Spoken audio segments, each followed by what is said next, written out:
Hello students, आज के इस वीडियो में हम sample paper 2021 latest sample paper है उसका पार्ट ए का सेकंड सेक्शन करेंगे। फर्स्ट सेक्शन हम पिछले वीडियो में कर चुके हैं, जिन्होंने नहीं देखा हो जरूर देखें। अब सेकंड सेक्शन में हमारे क्या है, केस स्टडी क्वेश्चंस हैं जो इस बार इंट्रोड्यूस हुए हैं।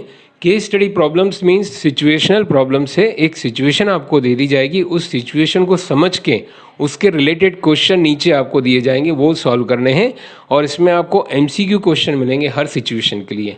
Each situation has a MCQ questions और वो 5 सब डिवीजन क्वेश्चंस रहेंगे। जब sub division means suppose 17 question अपना पहला स्टार्ट होगा तो उसके ABCD 5 पार्ट रहेंगे, ABCDE, जिसमें से कोई 4 आपको अटेम्प्ट करने हैं। तो आइए इसको हम शुरू करते हैं और इसका सोल्यूशन देखें। तो स्टूडेंट ये फर्स्ट क्वेश्चन देखिए, 17 केस स्टडी बेस्ड क्वेश्चन। सन रूम बनाया हुआ है, ये मैं आपको नीचे करके दिखा रहा हूँ। सन रूम बनाया हुआ है ग्लासेस का। तो ये एक इसका दिया है टॉप व्यू और एक दिया है फ्रंट व्यू। टॉप व्यू और फ्रंट व्यू जो दिया हुआ है इसमें इन्होंने पॉइंट्स लिखे हुए हैं ABCDEFGH, और इसके पीछे जो है ग्राफ पेपर है। ओके स्टूडेंट, तो इन ग्राफ पेपर से कोऑर्डिनेट्स निकाल के इसके रिगार्डिंग अपने को क्वेश्चन करना है। तो आइए अपन बोर्ड पे क्वेश्चन करते हैं। तो स्टूडेंट आइए फर्स्ट पार्ट देखें 17 का, सब डिवीजन फर्स्ट। अब देखिए क्या दिया है, जे के कोऑर्डिनेट्स दिए गए हैं 6,17।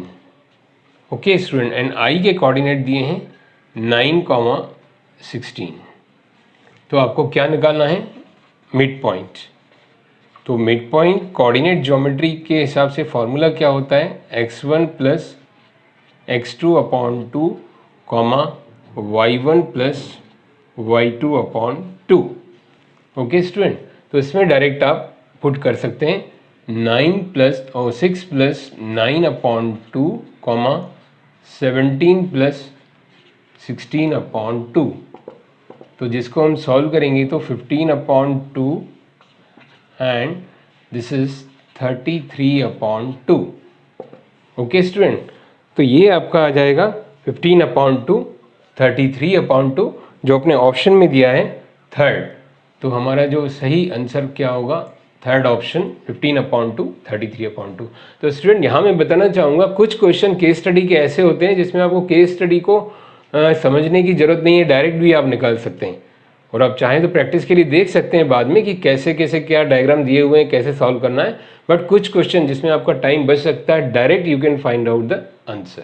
Now come to the b part. 17 का बी पार्ट देखिए, बिल्कुल ही easy. Distance of P from Y axis.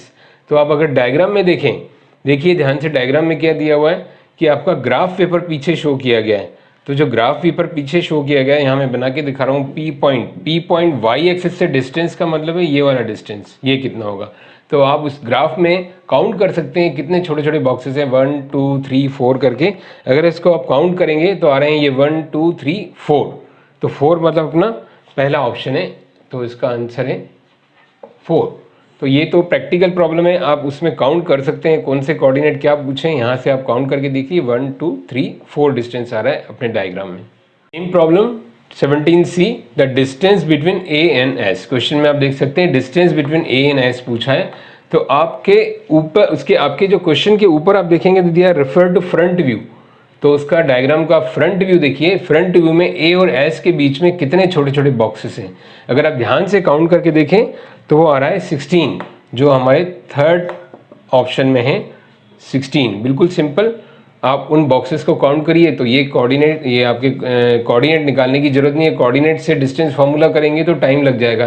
तो डायरेक्ट आप प्रैक्टिकली अप्रोच रखें, उसके अंदर जो बॉक्सेस हैं उनसे डिस्टेंस काउंट कर ले, A और S के बीच का डिस्टेंस, जो आंसर है थर्ड यानी कि 60। पार्ट देखिए, क्वेश्चन मैंने नीचे अलग से दिया हुआ है, find the coordinates of the point which divide the line segment joining A and B। A और B को जो डिवाइड करते हैं पॉइंट्स, वो निकालने, मिड पॉइंट नहीं निकालना, जो उसको सेक्शन में डिवाइड करता है उसके कोऑर्डिनेट्स निकालने हैं। अब A और B के कोऑर्डिनेट्स आपको बॉक्स काउंट करके निकालने पड़ेंगे, जो मैंने काउंट किए हैं। आप भी मेरे साथ देख सकते हैं उस डायग्राम में कि यहाँ A का इस तरफ से जो डिस्टेंस है x के लिए y से डिस्टेंस है वो है 1, और नीचे से काउंट करेंगे तो वो टोटल कितना आ रहा है y पे 8 आ रहा है। यहाँ से 1 बॉक्स है, यहाँ से 8 बॉक्सेस हैं, तो कोऑर्डिनेट्स क्या होंगे 1:8। सिमिलरली B के आप देखेंगे तो 5, इस तरफ से वो 5 यूनिट दूरी पर है और यहाँ से वो कितनी दूरी पर है 10 यूनिट्स। यहाँ से मतलब एक्स एक्सिस से वो 10 यूनिट पे, एक्स एक्सिस से 10 यूनिट पर है, मतलब ऐसे वर्टिकली चल रहा है, मतलब वो वाई पे कितना यूनिट चल रहा है 10 और एक्स पे कितना चल रहा है 1 2 3 4 5। अब ये इसको 1:3 में डिवाइड कर रहा है ये पॉइंट सपोज P। तो इस P के अपने को कोऑर्डिनेट्स निकालने। तो यहाँ तक आपने प्रैक्टिकल अप्रोच रखी, अब थ्योरेटिकल अप्रोच रखनी है। प्रैक्टिकल अप्रोच मीन्स क्या रखी कि आपने उसमें डायग्राम में देखा आपने कि ये कोऑर्डिनेट्स हैं, अब आपको निकालना है। तो आप तो फार्मूले से डायरेक्ट निकाल सकते हैं। फार्मूला क्या होता है, x is equal to m1 x2 plus m2 x1 upon m1 plus m2। Okay, और y कोऑर्डिनेट होते हैं m1 y2 plus m2 y1 upon m1 plus m2। तो यहाँ हम अगर P का कोऑर्डिनेट निकालें, पहला वाला x और y हमने सपोज किए हैं यहाँ पर, तो x कोऑर्डिनेट क्या होगा m1 x2, m1 ये है हमारा, m2 ये है, x1 y1 x2 y2। Okay student, ये आपने प्रैक्टिस की है, आपको ध्यान होगा। चाहे तो आप यहाँ लिख सकते हैं this is m1 this is m2, यहाँ AP m1 और P भी m2 और ये x1 y1 x2 y2। तो m1 x2 देखिए ध्यान से, हमारा x2 ये है, तो क्या होगा m1 x2 1 into 5। Okay student, और m2 x1 3 into 1 upon m1 plus m2 means 1 plus 3। अब y कोऑर्डिनेट निकालें हम स्टूडेंट्स, तो m1 y2 means 1 into 10 plus m2 y1 means 3 into 8 upon 1 plus 3, जो कि आप थ्योरी में ये सब प्रैक्टिस कर चुके हैं। तो ये आ जाएगा 8/4, दिस इज द 8/4 और ये आ रहा है 24 और 10 34/4। तो 8/4 हो जाएगा 2 और इसको हम डिवाइड करें तो दिस विल बी 17/2 यानी कि 8.5। तो ये कोऑर्डिनेट्स आ गए P के हमारे। ध्यान से देखिए जो हमने थ्योरेटिकली सॉल्व किया है, और इसमें ऑप्शन दिया है 4th, यही आंसर दिया है, ऑप्शन हमारा है 4th is the correct option. 17 का ई पार्ट स्टूडेंट मैंने लिख के रखा है, देखिए Q कोऑर्डिनेट दिए 9 8, S के कोऑर्डिनेट दिए 17 8, जो x y से इक्वल डिस्टेंस पर हैं, ये दोनों इक्वल डिस्टेंस पर हैं। तो हमें कंडीशन निकालना है, relation between x and y। Okay student, तो डिस्टेंस फार्मूला क्या होता है, डिस्टेंस फार्मूला होता है x2 माइनस x1 का whole square y2 minus y1 का होल स्क्वायर का अंडर रूट। अब यहाँ इस पॉइंट को हम कंसीडर P कर लें तो आसानी होगी। तो गिवन क्या है, PQ is equal to PS। तो PQ के लिए लिखें x2 माइनस x1, किसी को भी x1 y1 x2 y2 ले सकते हैं, दोनों में से, जरूरी नहीं है, इन दोनों को हम कर रहे हैं।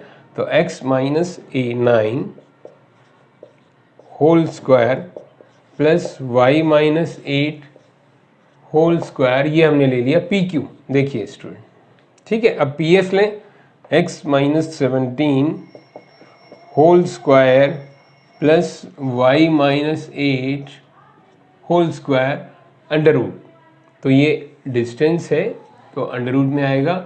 इसके बाद हम स्क्वायरिंग करेंगे तो क्या होगा, ये ओपन हो जाएगा, स्क्वायरिंग करेंगे तो x minus whole square y minus 8 whole square x minus 17 whole square and y minus 8 whole square. हमने क्या किया, स्क्वायरिंग बोथ साइड्स।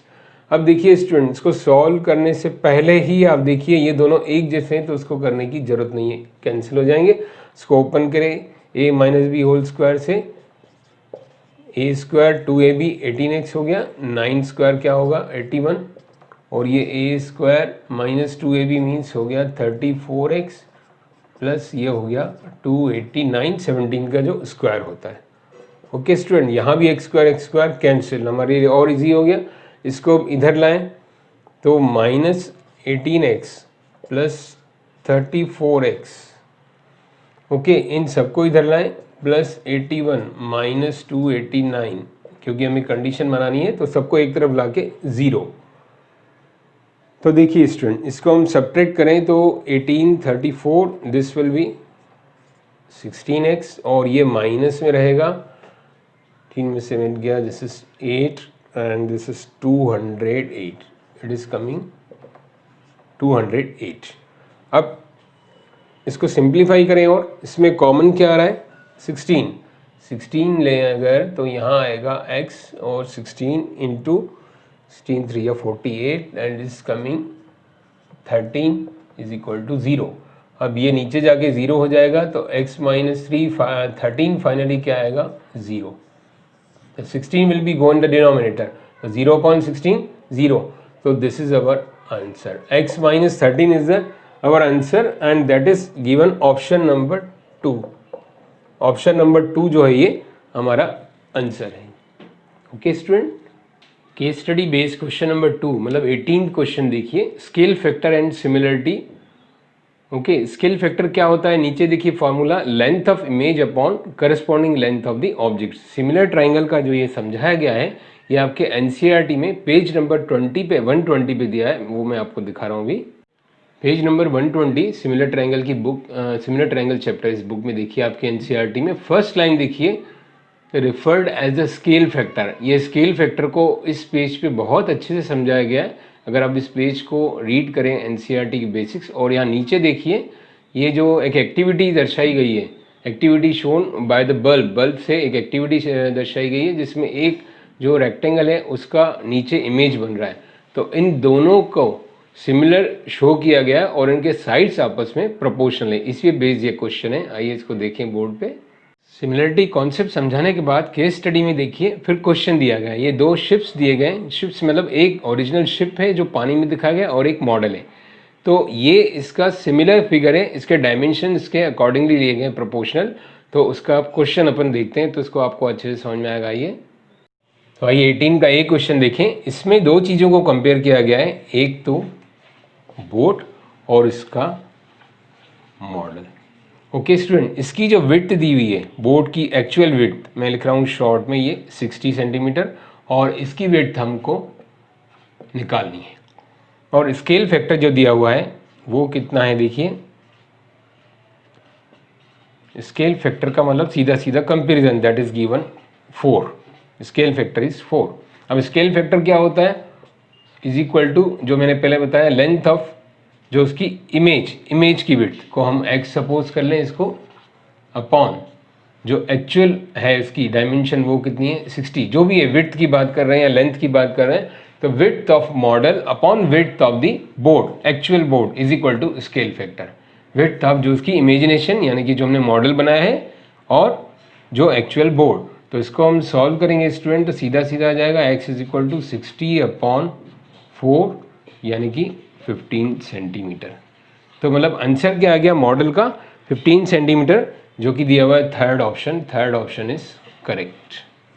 18 का बी ऑप्शन जो थ्योरेटिकल है, आप पूरे ऑप्शंस ध्यान से देखें इसके, और उसके पीछे जो थ्योरी दी हुई है उसको पढ़ें, तो देखिए इसका आंसर क्या आ रहा है। फर्स्ट हॉरिजेंटली, ये भी नहीं, स्केल फैक्टर इससे भी नहीं सिमिलर होगा, तो ये थर्ड भी नहीं, फोर्थ है इसका answer, they are not mirror image of one another. Theory को आप डीप में देखें तो आइए सी पार्ट देखें। अब सी पार्ट में दिया गया है, देखिए A:B, स्केल फैक्टर है A अपॉन B, तो ऑप्शन 1 देखिए ध्यान से, ratio of the perimeter 3A/B, ये भी नहीं होगा। देयर अल्टीट्यूड्स A:B, ये हो सकता है, इसको होल्ड पे रखते हैं। थर्ड देखिए मीडियंस जो हैं A/2B, ये भी नहीं होगा। A²/B² बाइसेक्टर नहीं होगा, तो इसका ऑप्शन क्या होगा, सेकंड एक्स्ट्रा ऑप्शन होगा, क्योंकि जो भी सिमिलर ट्राइंगल्स होते हैं उनके पेरीमीटर्स अल्टीट्यूड उसी रेशो में डिवाइड होते हैं जिस रेशो में ये इसकी साइड्स हैं।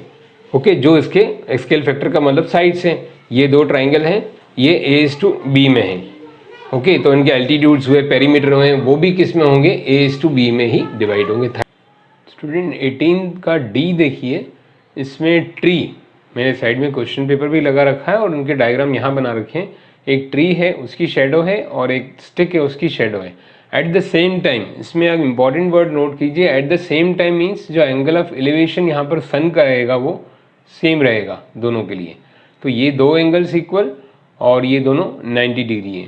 तो इस तरह से ये दोनों ट्राइंगल क्या हो जाएंगे आपस में similar.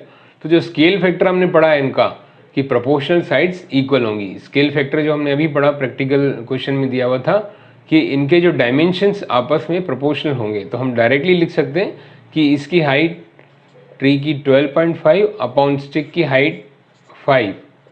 Okay, then shadow of the tree जिसको हमने x सपोज किया है और शेडो ऑफ द स्टिक 2 जो गिवन है, तो इसको हम सिंपली सॉल्व करेंगे और यहाँ हम लिखेंगे क्या, स्केल फैक्टर इज कांस्टेंट, या हमने जो थ्योरी में पढ़ा है proportional sides of the similar triangle, proportional sides of similar triangle, in short में मैंने लिखा है ये।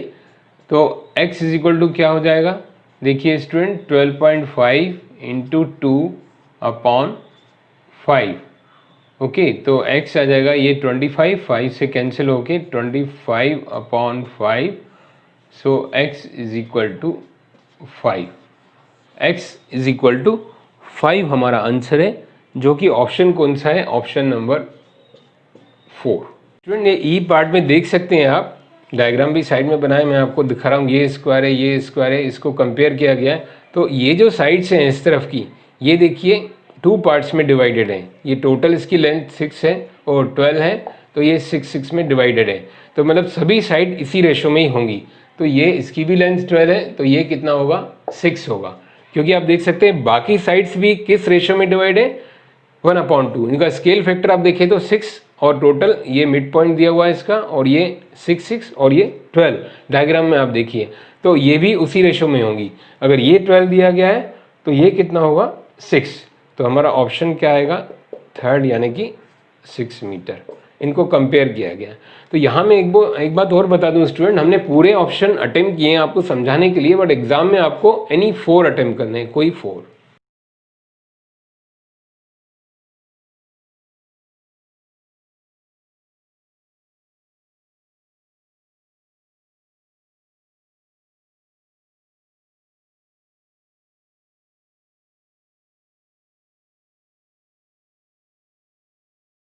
तो स्टूडेंट देखिए ये एनसीईआरटी का पेज नंबर 23 है पॉलिनोमियल का, इसमें ये पैराबोला बना हुआ है। ये पैराबोला मैंने नीचे अंडरलाइन किया है, तो 2 शेप में हो सकते हैं, एक तो वर्टिकल और एक डाउनवर्ड जो दिए हुए हैं पैराबोला। इनकी इक्वेशन पैराबोला की याद रखिए आप, a² bx + c होती है। तो इसके रिगार्डिंग क्वेश्चन इसमें केस स्टडी में आइए देखते हैं अपन। 19 का एक क्वेश्चन देखिए, हाईवे जो डायग्राम में बताया गया है कि इसको प्रैक्टिकल अप्रोच कैसे, हाईवे का जो शेप है देखिए ऐसा रहता है हाईवे, तो ये क्या है, ओवर बाईपास जो रहता है ये पैराबोलिक शेप में रहता है। तो एक्सिस पे अगर आप देखें तो ये पैराबोला कहलाता है। पैराबोला 2 जगह पे इंटरसेक्ट करता है एक्सिस को, तो मतलब इसकी जो इक्वेशन होगी, जो पॉलिनोमियल का रिप्रेजेंटेशन होगा वो क्या होगा, a² + bx + c, quadratic polynomial होगा, क्योंकि 2 जगह पे ये इंटरसेक्ट करता है। तो अब क्वेश्चन में देखिए क्या दिया हुआ है, क्वेश्चन में गिवन है कि x² - 2x - 8 को सॉल्व करना है। ये हाईवे जो दिया गया है ओवरपास, उसका पॉलिनोमियल रिप्रेजेंटेशन है, तो उसके जीरोस क्या होंगे। अब आप वैसे देखा जाए तो आप इसमें नहीं भी परेशान हो, केस स्टडी में डायरेक्ट ही इसको सॉल्व कर सकते हैं, जीरोस आपको सॉल्व करना आता ही है। इसको मिडिल टर्म स्प्लिटिंग से हम करेंगे तो क्या होगा स्टूडेंट, x² - 4x + 2x - 8, बिल्कुल ईजी। इसको हमने मिडिल टर्म को स्प्लिट कर लिया। अब क्या होगा स्टूडेंट, देखिए इन दोनों का पेयर बनाए तो हम x × x - 4 और यहाँ भी x - 4, तो यहाँ कॉमन क्या है, +2, तो x + 2 एंड x - 4 फैक्टर्स हो गए। तो इसके जीरोस क्या होंगे, एक बार होगा x = -2 और एक बार होगा, इसको 0 रखें तो x = 4। x + 2 को 0 रखेंगे एक बार तो x = -2, x - 4 को 0 रखेंगे तो 4।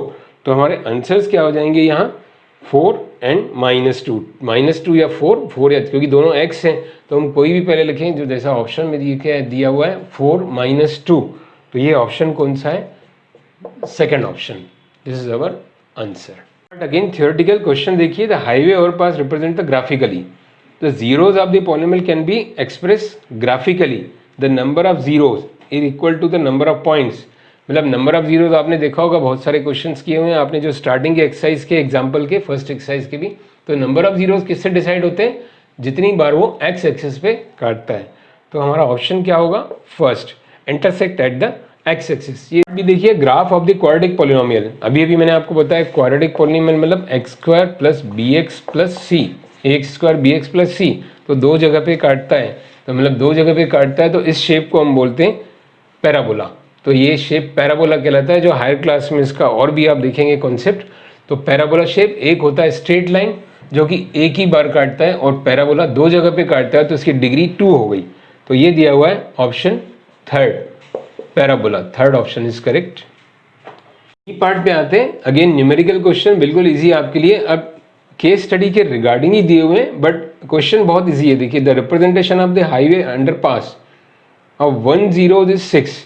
तो अगर 2 0 हम एक अल्फा एक बीटा लेते हैं, तो मान लेते हैं अल्फा दिया हुआ है 6 और ये हमको निकालना है क्वेश्चन मार्क, बीटा हमको निकालना है, और इनका सम क्या दिया हुआ है, सम इज 0। तो means alpha plus beta is equal to 0।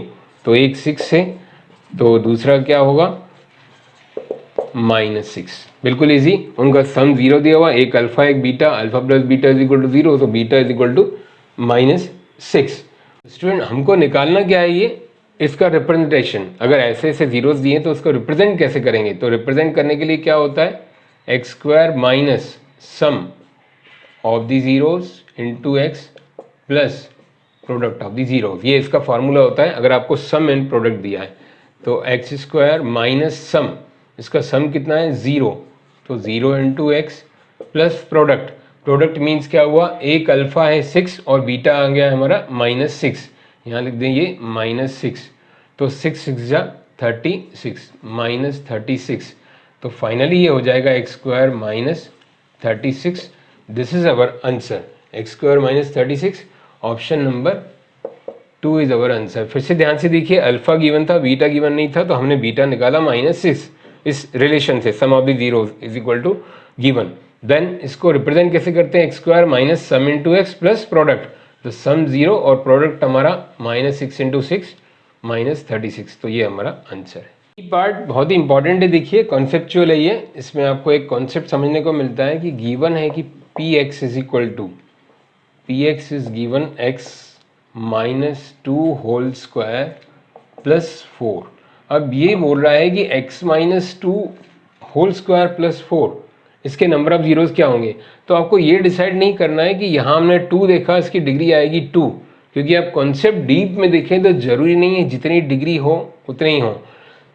0 minimum 0 भी होते हैं, मतलब नहीं भी हो सकता है, या 1 भी हो सकता है, 2 भी होता है, एट द मोस्ट मतलब जितनी डिग्री हो सकता है, नहीं तो उसके नो जीरोस भी हो सकते हैं।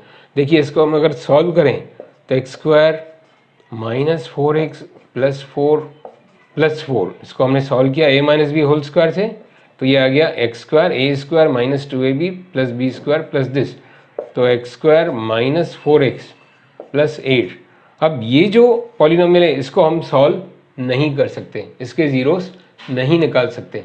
तो इसको नहीं निकाल सकते जीरोस, तो मीन्स क्या लिखेंगे हम, नो जीरोस, इसके जीरोस नहीं होंगे। तो ऐसे पॉलिनोमियल भी होते हैं, जरूरी नहीं है डिग्री दिया है तो उतना ही हो। अब डीप में कॉन्सेप्ट, डीप कॉन्सेप्ट देखें, एनसीईआरटी में गिवन है कि जितने डिग्री है उतने मैक्सिमम हो सकते हैं, बट मिनिमम नो जीरोस भी हो सकते हैं। तो हमारा आंसर क्या होगा इसका, थर्ड, 0। स्टूडेंट ये केस स्टडी क्वेश्चन नंबर 20 बिल्कुल ही ईजी है। ये इसमें स्टॉप वॉच से इसका काउंटिंग किया गया है, जो ये रेस लगा रहा है प्लेयर। इसमें नीचे एक चार्ट भी दिया हुआ है, इसके रिगार्डिंग अपने को क्वेश्चन सॉल्व करने हैं, स्टैटिस्टिक्स चैप्टर का है। आइए इसको अपन देखते हैं।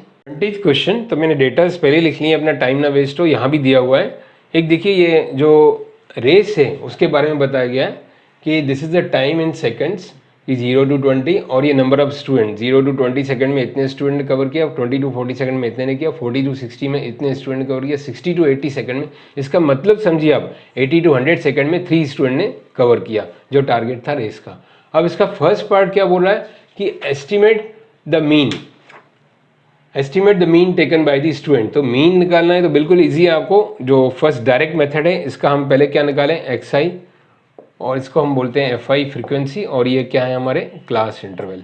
तो एक्स आई मीन्स इनका मीन, तो इनका मीन 0 to 20 का मीन क्या होगा, 10 डिवाइड बाई 2, और ये क्या होगा, दिस इज 30, और इसमें 20 आप जोड़ते जाइए, 50, 70, ओके स्टूडेंट, दिस इज 90। एक का निकाल के आप, क्योंकि इनका इंटरवल क्या है HH 20-20 का, तो 20-20 ऐड कर सकते हैं। इसका मीन 10 है तो इसमें 20-20। अब हमने क्या किया यहाँ XI/FI निकाल दिया।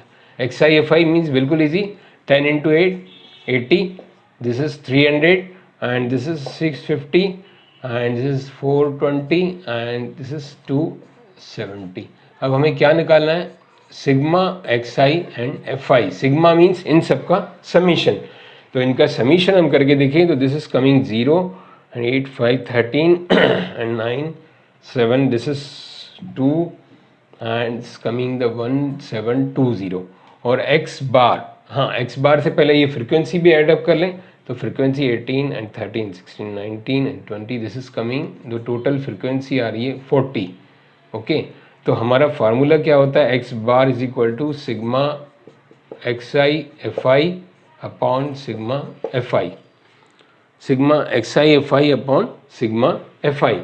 तो यहाँ हम x बार निकालें, मीन्स मीन निकालें, तो क्या होगा 1720 अपॉन 40। तो इसको सॉल्व करें, 0 0 ये कैंसिल, 4 4 जा 16, 4 3 जा 12, 43। तो आंसर आ रहा है 43। तो मीन्स 43 कौन सा ऑप्शन है, थर्ड ऑप्शन। तो third is our option. Okay, बिल्कुल सिंपल केस स्टडी का क्वेश्चन है, बट आपको सिंपल बिना उस पर ध्यान दिए डायरेक्ट आप अपनी प्रॉब्लम भी सॉल्व कर सकते हैं। कुछ क्वेश्चन ऐसे होते हैं तो प्रेफर करिएगा वो क्वेश्चन सॉल्व करें जो डायरेक्ट आप सॉल्व करते हैं, फिर आप बाकी पे आइए। और फिर से मैं आपको रिमाइंड करा दूं कि ABCD 5 पार्ट में यहाँ आपको सॉल्व करा रहा हूँ, लेकिन एग्जाम में आपको कोई 4 पार्ट सॉल्व करने हैं। बेटा मैंने पहले लिख के रखा है फिर से, क्योंकि इसी के रिगार्डिंग क्वेश्चन है कि मॉडल क्लास। अब मॉडल क्लास का आपको जानकारी होगी कि क्या होता है। मॉडल क्लास का क्वेश्चन है, निकालना क्या है हमको, अपर limit of the modal class. तो फ्रीक्वेंसी, तो ज़्यादा फ्रीक्वेंसी कौन सी है, मैक्सिमम 13। तो इसके जो लिमिट्स हैं क्या है, लोअर लिमिट 40, अपर लिमिट 60। तो आंसर क्या होगा हमारा, अपर लिमिट इज 60। ओके, इसमें ऑप्शन में ये है थर्ड। तो this is very easy, upper limit of the modal class is 60। C part देखिए, क्वेश्चन क्या बोल रहा है ये, कंस्ट्रक्टिव क्यूमुलेटिव फ्रीक्वेंसी टेबल। जो क्यूमुलेटिव फ्रीक्वेंसी टेबल है आपने देखा होगा, ऐसे करके ओजीव दिया है, less than ogive, more than ogive करके जो क्वेश्चंस दिए हैं, इससे हम क्या निकालते हैं स्टूडेंट, आपको ध्यान होगा, इसका इंटरसेक्शन से हम निकालते हैं मीडियन। तो इससे हम कंस्ट्रक्टिव जो क्यूमुलेटिव फ्रीक्वेंसी रहती है, क्यूमुलेटिव फ्रीक्वेंसी मैंने आपको बताई, जो फ्रीक्वेंसीज को एडअप करते जाते हैं और उनका ग्राफ बनाते हैं। ओके, उसका जो हम ग्राफ बनाते हैं उससे हम क्या कैलकुलेट करते हैं, median. Okay student, theoretical part है ये, तो इसका सेकंड ऑप्शन करेक्ट है, मीडियन। डी पार्ट जो है उसमें दिया हुआ है sum of the lower limit of median class and modal class. तो मॉडल क्लास तो हम निकाल चुके थे, इसका लोअर लिमिट 40 है, लेकिन मीडियन क्लास के लिए हमें किसकी जरूरत पड़ेगी, क्यूमुलेटिव फ्रीक्वेंसी की। तो क्यूमुलेटिव फ्रीक्वेंसी देखिए क्या होता है, आपको बताया 8 और इसमें ऐड करते जाएं 18, 18 में ये 13 करें तो this is 31 and 6, this is 37 and this is 40। Okay student, तो मीडियन क्लास के लिए आपको ध्यान होगा, हम क्या करते हैं, मीडियन क्लास के लिए n/2 निकालते हैं। n/2 मीन्स 20, यहाँ हमारा 40 अपॉन 20, तो ये आ गया 20। अब 20 यहाँ पर कहाँ लाई कर रहा है, 1 2 3, यहाँ 20 नहीं है, 20 से कम है। इधर जाएं तो देखिए ये 20 से ज़्यादा है। स्टैटिस्टिक्स में आपने प्रैक्टिस की होगी, तो इसको हमें लोकेट करना है। We need to locate 20 in the among the cumulative frequency. तो यहाँ नहीं हो सकता, ये 20 से छोटा है। इधर जाएं तो ये 20 से बड़ा है, तो यहाँ 20 लाई कर सकता है। तो जहाँ वो लाई कर सकता है इसको हम बोलेंगे median class. Okay, this is known as the median class. अब मीडियन क्लास का लोअर लिमिट क्या है, 40, और मॉडल क्लास तो हम ऑलरेडी निकाल चुके थे, मैक्सिमम फ्रीक्वेंसी 40 60 मॉडल क्लास निकाल चुके थे। मैक्सिमम फ्रीक्वेंसी के corresponding class interval, maximum frequency कौन सी है, 13। तो coincidentally model class median class एक ही है, तो दोनों का लोअर लिमिट का सम पूछा गया है, दैट इज 40 + 40 80। ओके, तो ये ऑप्शन कौन सा है, ये भी ऑप्शन आ रहा है third. This is our option D. E part देखिए क्या दिया हुआ है, how many student finish the race within 1 minute. तो ये हमारा दिया नंबर ऑफ स्टूडेंट और क्लास इंटरवल क्या है, ये सेकंड्स। तो within 1 minute 10 to 20, 20 to 40, 40 to 60, मतलब ये है विद इन 1 मिनट, मतलब यहाँ तक 60 सेकंड तक कितने स्टूडेंट ने फिनिश किया, ये भी उसमें आ गए, मीन्स 8 स्टूडेंट, ये भी उसी के अंदर आ गए, किसमें 1 मिनट के अंदर, 1 मिनट यानी 60 सेकंड के अंदर ये भी आ गए 8 स्टूडेंट। फिर 20 to 40 जिनको हमने लिया था ये भी उसी में आ गए विद इन 1 मिनट, और 40 to 60 13। ये कौन से स्टूडेंट है जो 1 मिनट से ज़्यादा जिन्होंने लिया, 60 to 80, 80 to 100, तो इनको हम नहीं लेंगे, तो इन तीनों को हमने लिया, इनको सम करें 18 and 13, this is coming 31 student. ऐसे कितने स्टूडेंट हैं 31 student, and the option again is given, पता नहीं क्या बात है, थर्ड ऑप्शन ही आ रहा है सबका, तो अगेन ऑप्शन इज थर्ड।